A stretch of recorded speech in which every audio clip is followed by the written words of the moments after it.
So pupunta tayo sa church. And happy Saturday sa inyong lahat. So alam ko itong video na ito baka late nyo na mapanood.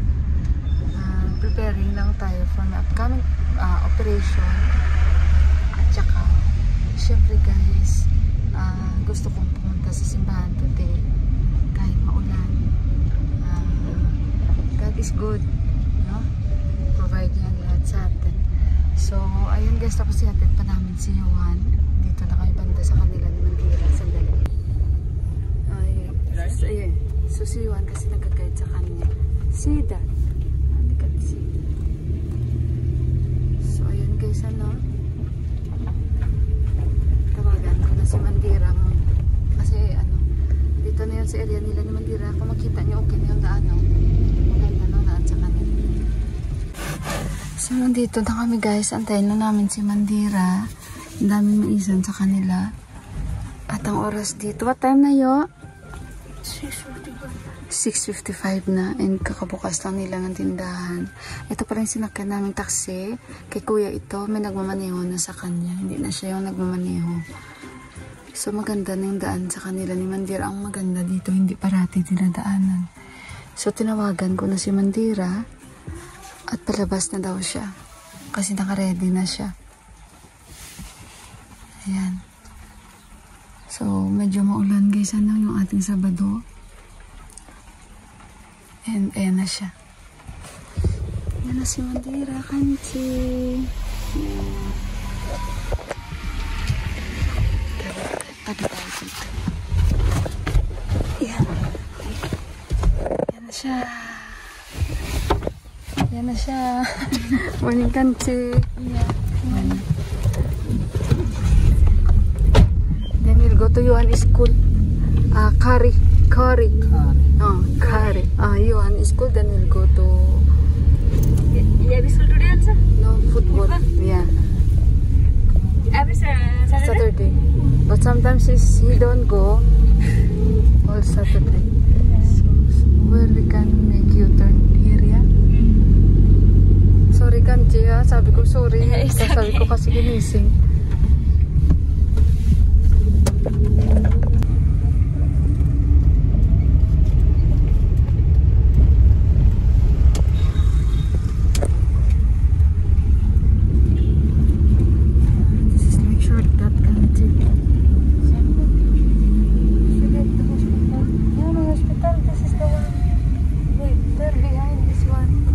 Familiar with me.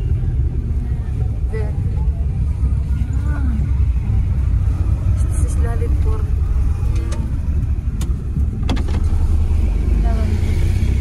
Lalitpur. Lalitpur na ito guys. Daming tao ang aga. Ulan talaga.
You have arrived.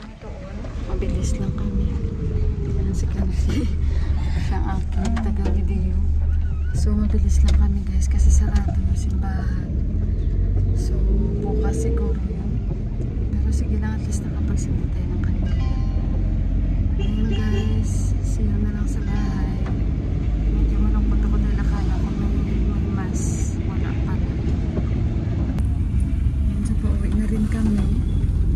Pero sige lang, at least nakasindi ako ng kandila guys. Bago ang ating operasyon ng kapabisita ako. Nakadaan ako doon. So guys, nandito ako sa kwarto. Si Yuhan nasa kabila. Sobrang busy ngayong araw na ito. Dahil, di ba, ang aga nating pumunta sa church. After nating ihatid si Yuhan sa kanilang school para mag-practice ng football. Tapos pagdating ko dito, kumain ako nung natira kong tinola nung isang araw. Tapos umalis ulit ako para sunduin si Yuhan at bumili ako ng isda. Tapos wala, naglinis, naghugas, and muni-muni dito sa bintana dahil buong araw ay maulan. Walang tigil ang ulan. Ayan o. Wala talaga siyang tigil. Ayan. Ako naman guys, walang ulan, kagabi umulan. Parang alternate ang araw, ang mga araw dito. Iinit, tapos the next day ganito, buong araw uulan, walang araw. And ayun, nakapaglaban na ako. At saka ang ganda ng hangin dito. And ayun guys, actually hindi pa ako nakahanda talaga ng mga dadalhin ko or mga magagamit ko sa hospital. Ewan ko, parang wala. Parang alam niyo yun, parang tinatamad ako na parang ayaw ko maghanda, na kailangan ko maghanda.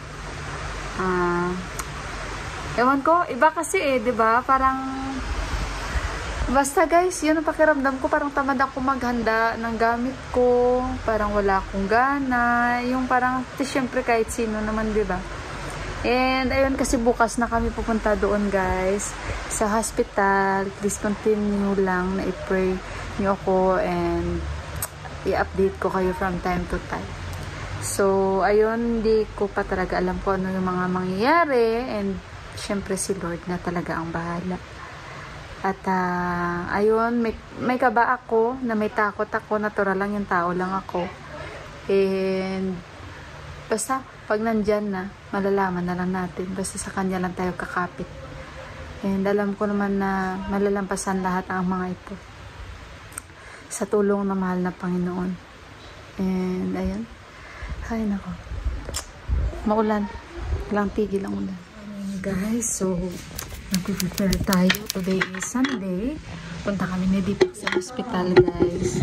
Sabi ko nga sa inyo, diba? So pupunta tayo, maulan. Grabe yung ulan guys ulit. Oh, diba? So kahapon ganun din, Saturday. So na ako ng jacket. So punta tayo doon guys kasi mag-check ako. Check kami kung anong sasabihin ng doktor. Schedule natin kung makakuha tayo bukas. And kung ano ang kanyang magiging procedure. Mag-check up ba ako today? Actually, kumain lang ako na half na sandwich. Uminom na ako pang BP ko. So, God is good. God is good all the time, guys. Hindi tayo pabayaan ni Lord. Ayan, be strong lang tayo. So, kaya kung malaking bag na lang dalhin ko, ano? Kasi yung bitbit akong folder.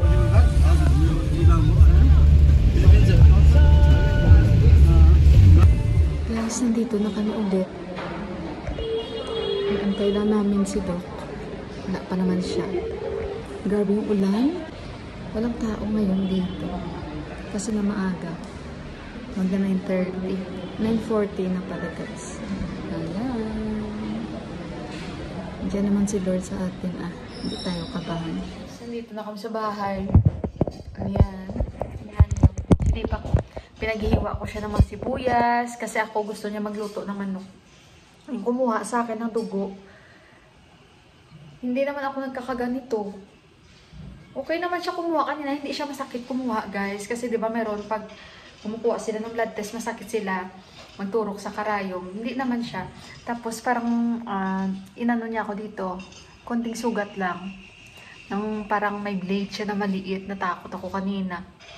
para yung sa bleeding ba, yung sa dugo. So, ayun. At saka,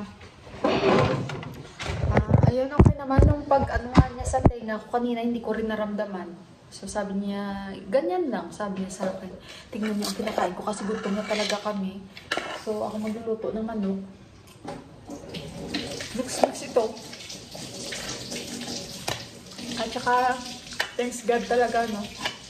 Sa tulong ni Lord, hindi talaga ako kanina medyo kinakabahan. Kasi syempre biglaan kanina lahat ng mga text. So bukas, in-met ko yung anesthesiologist na asawa niya. Okay si Doc, parang hindi ako nakakaramdam ng ng takot talaga ba. Kasi parang confident siya. Dalawa sila ng surgeon na na-met ko. Yun na magiging kasama niyo. And then, ECG, nahiga ako dun sa emergency. Kinuhanan din ako BP. Thanks God, lahat okay. And yung BP ko okay din. And inumin ko lang yung medicine ko. Mamaya kong 4 AM in the morning. Lord. Tapos wala na akong kakainin. Yun na yung pinaka-last ko na ititake. Gamot ko lang. Sa hypertension. And then 7 AM doon ako pa re-observe. And kung operahan ba or titingnan lahat-lahat. And ayun, mga afternoon ako operahan, guys. Oh no? Okay. Ayun sila. Ang ginger garlic paste. Okay guys, ready na ako matulog. Mag-alas 9 na dito. So, magro-rosary lang ako guys para sa ating operasyon bukas. Nagtimpla ako ng chamomile tea. So, pwede pa tayong uminom ng liquid. After 12, bawal na tayo mag-liquid. And 4 o'clock kailangan kong gumising dahil inom ako ng aking gamot sa blood pressure dahil sinabi ko nga may gamot ako na iniinom. So, inallowed nila akong uminom at 4 AM pero sip lang ng water. Konting-konti lang talaga. And yun na yun. Wala na akong liquid after 12 tapos continuous na hanggat sa makarating kami ng hospital. So, ayun guys. Please continue to pray for me na lahat maging successful. And alam ko naman sa tulong ng mahal na Panginoon, hindi niya ako pababayaan. And of course, yung mga taong nagmamahal sa akin dito. And of course, lalong-lalong kayo guys. Thank you so much sa mga prayers niyo. So, medyo kabado ako ngayon. Pero I know na ayun, hindi ako papabayaan ni Lord. So, i-ano ko na lang sa kanya, i-trust. And ayun, alam niyo yung feeling na syempre bukas na tayo operahan guys.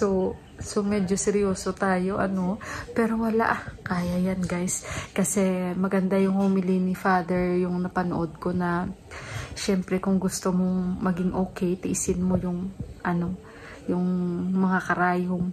So, kaya ganun yung ginawa ko kanina. Dahil kanina nga parang ako dito, yung sinugatan ako konti. Dahil chinek yung aking, guys, hindi ko pa pala natanggal yung hikaw ko. Chinek yung, hindi ko alam anong tawag doon, nakalimutan ko, yung sa bleeding ba, tapos may timer sila. Na-experience ko rin yun nung nakakayuhan.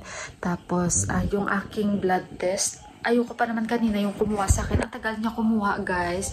Usually, di ba, mabilis yun. Pero ewan ko, ang tagal niya talaga. Ayan, Tapos, umitim siya.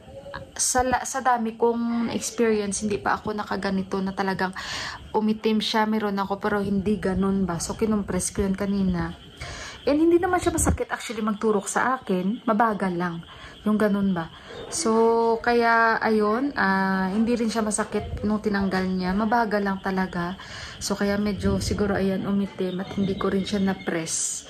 So, ayun, but thanks God for today. Parang ubuhin pa ako, guys. Kasi parang ang mga tao dito may mga ubo. Si Buwan may ubo. Si Yuhan may sipon. Tapos si Dipa kagagaling lang sa ubo-ubo. So, kaya ayun, nag-gargle na ako ng salt. Sana hindi ako ubuhin. Dahil syempre, operahan tayo. And after opera, mahirap yung may ubo-ubo ka dahil masakit. So, hopefully hindi ako talaga ubuhin bas. Kaya ayun. And ayun guys, kailangan kong mag-grocery na, and syempre kailangan prayers talaga guys, kasi I believe na prayer works talaga.